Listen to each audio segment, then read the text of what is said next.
Um, dois, três. E a Pandemundo 4 chega no momento em que a vacina já é realidade na maioria dos países. Mas no Brasil, seguimos sofrendo as consequências da política irresponsável e má gestão do governo. Assistimos a um dos lugares mais simbólicos do planeta agonizar justamente por falta de oxigênio. Em Manaus, na Amazônia brasileira, cerca de 10 mil pessoas perderam as suas vidas. Isto é consequência de como o Brasil está lidando com a Covid-19. A insensibilidade e a cegueira das aglomerações realizadas nas festas de final de ano, no carnaval, elas seriam um resultado dessa política governamental negacionista? Ou seria fruto do nosso narcisismo, nosso egoísmo mesmo? Ou as duas coisas? A psicanalista Djalma Ávila Lopes traz nesta edição reflexões sobre o singular e o social. Não existem um sem o outro. Ela aborda como seu país, Porto Rico, está passando pela pandemia. Djalma nos leva a refletir sobre o desamparo. Em suas palavras, não tem sido o encontro com algo do real ligado à natureza, mas sim o desencontro com algo do simbólico, ligado às instituições. Sidi Ascofarré discorre sobre seus 3 países, aquele de seus pais, onde ele nasceu, Mali, na África, e de sua filha, França, e um terceiro incluído por ele, a psicanálise. Sidi cita a psicanálise, na qual uma de suas forças é não pertencer a nenhum continente, nenhum país, nenhuma língua, nenhuma cultura, porque, como sabem, a psicanálise é trans. Andrea Brunetto, citando Lacan, questiona o que seria: um psicanalista deve estar à altura das questões do seu tempo? Brunetto trabalha o conceito de fronteira para Freud e Lacan e lembra o território que norteia a nossa escola, o campo lacaniano. Jean-Pierre Drapian inicia sua fala comentando sobre a Pandemundo. Para ele, essas edições especiais deste leite lacaniano são uma resposta à dupla questão que se impõe à psicanálise nesse século XXI. O que devemos dizer face à crise civilizatória e qual meio devemos dar para ser audível? Esta é a questão que ele deixa para gente. Fique agora com a 4ª edição de Pandemundo.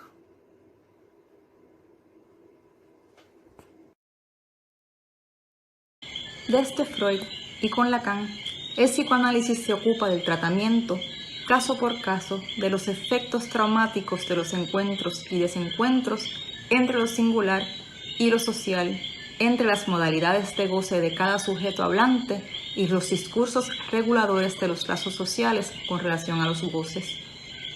También desde Freud y con Lacan, los fundamentos teóricos y la ética que orientan la cura permiten a los analistas, además de tratar lo singular en su práctica clínica, pensar lo que acontece en lo social fuera del consultorio, sea el tradicional o el que nos ha impuesto el Pandemundo.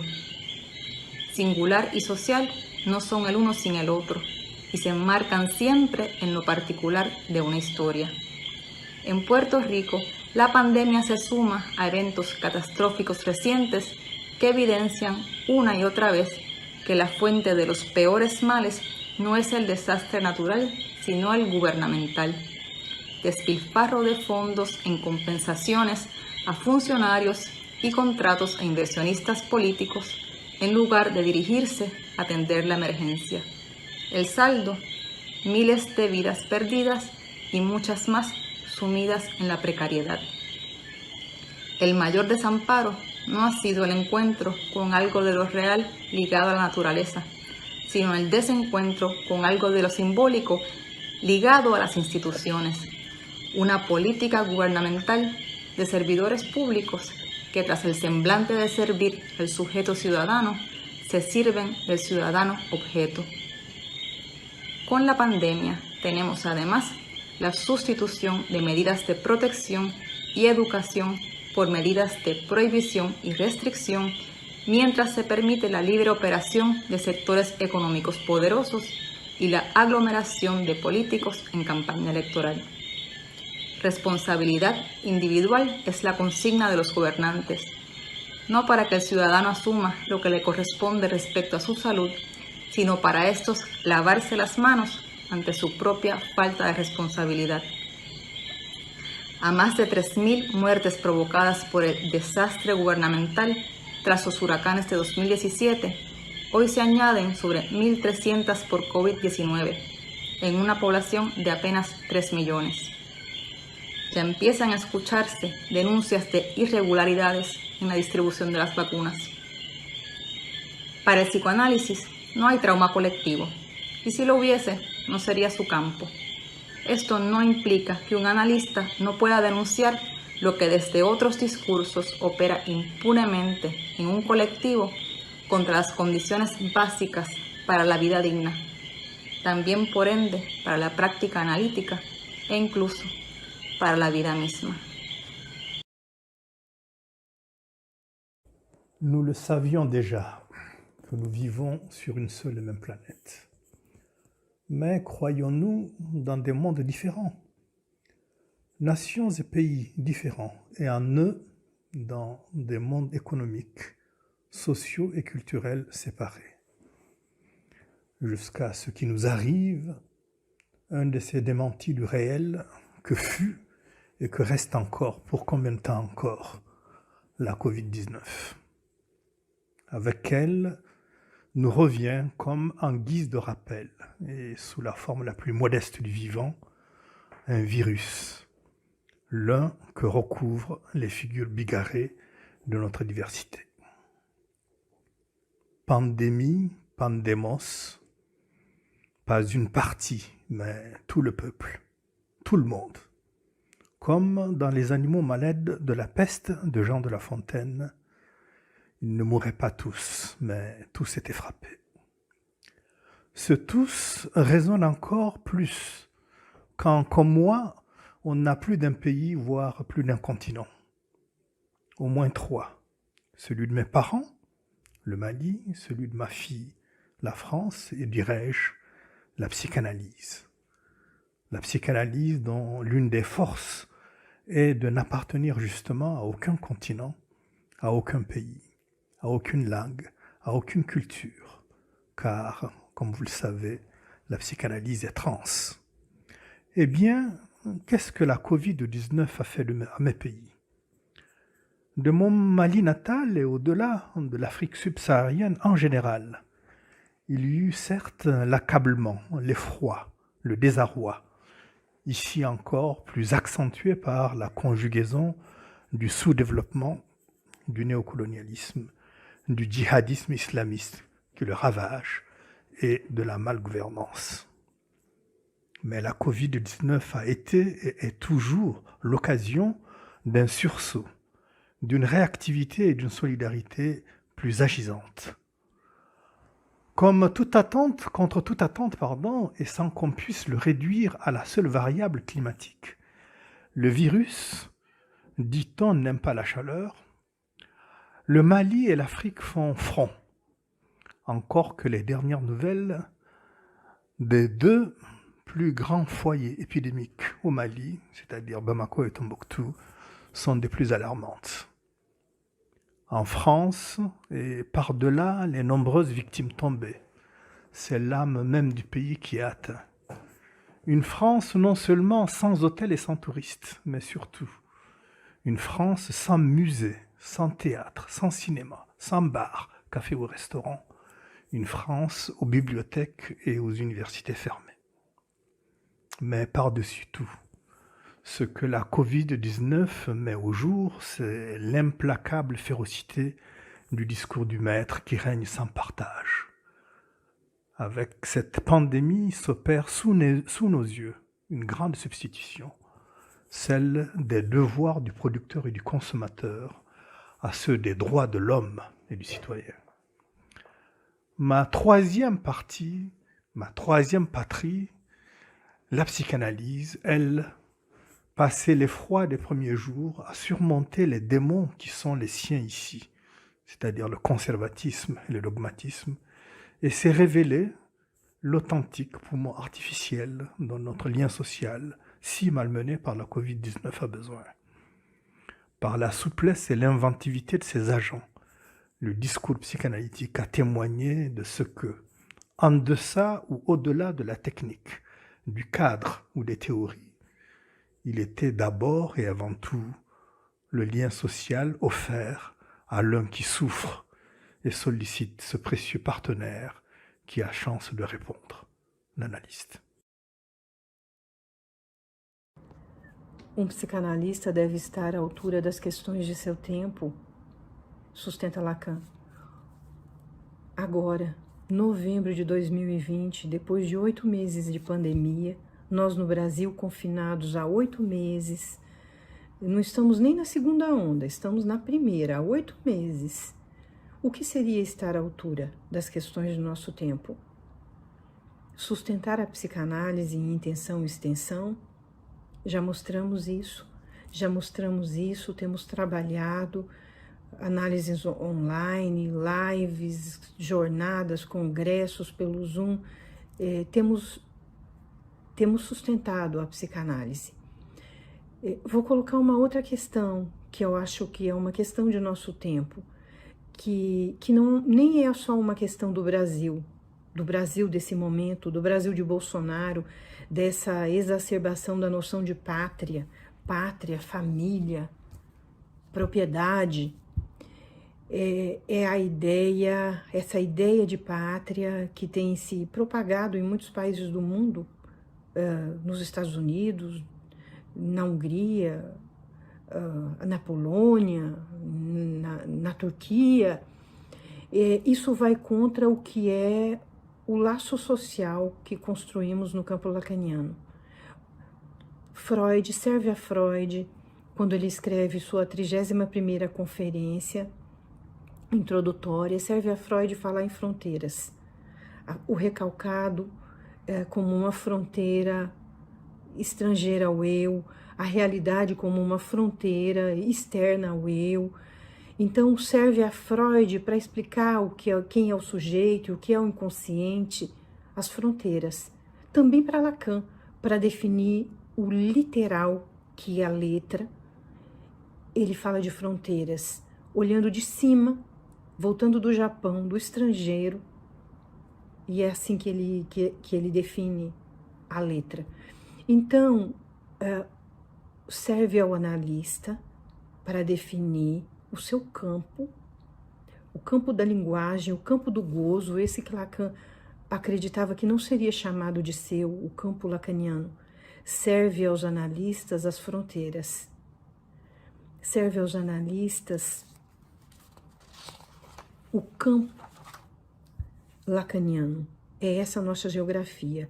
E construímos um território, o território que nos norteia no campo lacaniano, constituído pela multiplicidade de fóruns, unidos numa internacional e sustentados pelo um que é a escola.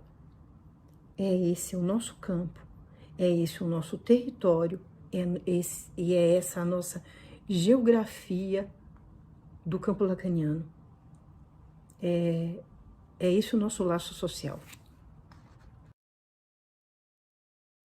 Bonjour, Jean-Pierre Braffier de l'École de psychanalyse des forums du champ lacanien et représentant de la zone francophone au CRIF. Je voudrais d'abord commencer par saluer l'initiative Pandemundo, en tant que pour moi, elle constitue déjà une réponse à la double question qui se pose aux psychanalystes en ce XXIe siècle. Que devons-nous dire face à la crise civilisationnelle et quels moyens nous devons nous donner pour être audibles, ne plus parler entre nous qu'on pourrait écrire A-N-T-R-E. Pour moi, c'est donc Pandemundo une première réponse. Mais au fond, quelle est la question? Le Covid est signe de quoi? De quel message nous envoie cette épidémie? Évidemment, c'est assez imagé. Une épidémie ne parle pas. nous la faisons parler, nous l'interprétons. Quelle interprétation nous pouvons donner? Tout d'abord, je rappellerai que le discours du maître s'est effacé au profit d'un de ses avatars, le discours capitaliste, et du discours de la science. On pourrait même dire de l'alliance de ces deux discours, non plus l'alliance du sabre et du goupillon, comme on dénonçait l'alliance de l'Église et de l'armée, mais l'alliance du dollar et de l'éprouvette. D'abord dire aussi que le discours capitaliste n'est pas le capitalisme et que le discours de la science n'est pas la science. L'un et l'autre ont donné lieu à des avancées technologiques formidables. Lacan soulignait même que le discours capitaliste est follement astucieux.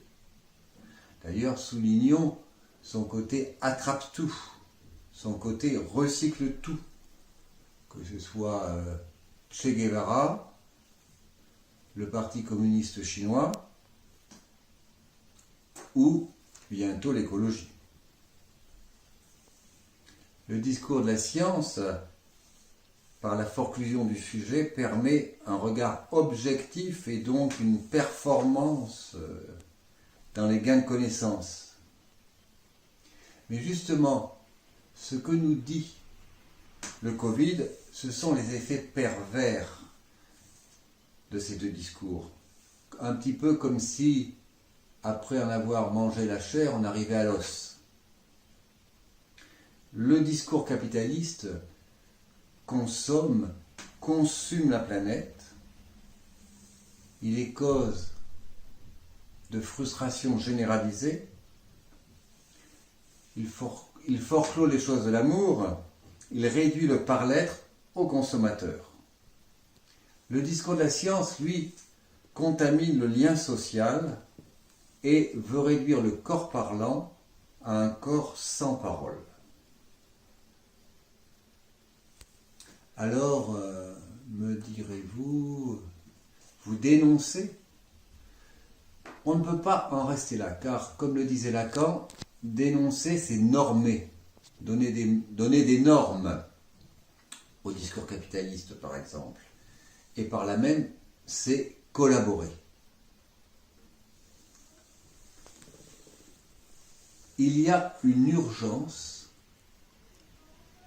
pour la planète, pour tous les citoyens, dont les psychanalystes, mais une responsabilité particulière aux psychanalystes.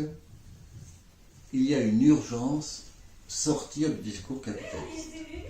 Dans Télévision, Lacan fixait cet objectif, je vous lis, et il fixait les objectifs et il en donnait un moyen, une voie. Je vous lis. Plus on est de saints, plus on rit. C'est mon principe. Ça pourrait être la sortie du discours capitaliste, ce qui ne constituera pas un progrès si c'est seulement pour certains. Je vous rappelle que lorsqu'il parlait de faire des saints, S-A-I-N-T-S, c'était le saint en tant que rebut de la jouissance, c'est-à-dire le saint en fin d'analyse. Il fixe donc dans cette phrase la sortie du discours capitaliste comme effet de la multiplication des saints. Donc, il donne au discours analytique le moyen d'être la sortie du discours capitaliste. Cela pose quelques problèmes. Par exemple, si ce n'est pas seulement pour certains. On sait bien à l'heure actuelle que les analysés ne sont pas foules et que, en plus, le discours de la science tend à refouler le discours analytique. On voit bien dans les institutions la difficulté à celui-ci pour se maintenir. C'est toute la difficulté de notre époque, et je crois qu'au-delà de maintenir leur position pour leurs patients, de faire que des analyses aient lieu. Au-delà de la cure, les analystes ont donc une responsabilité en institution, dans la société, de tenir leur place et de faire que leur discours arrive à faire prime sur le marché. Je vous remercie.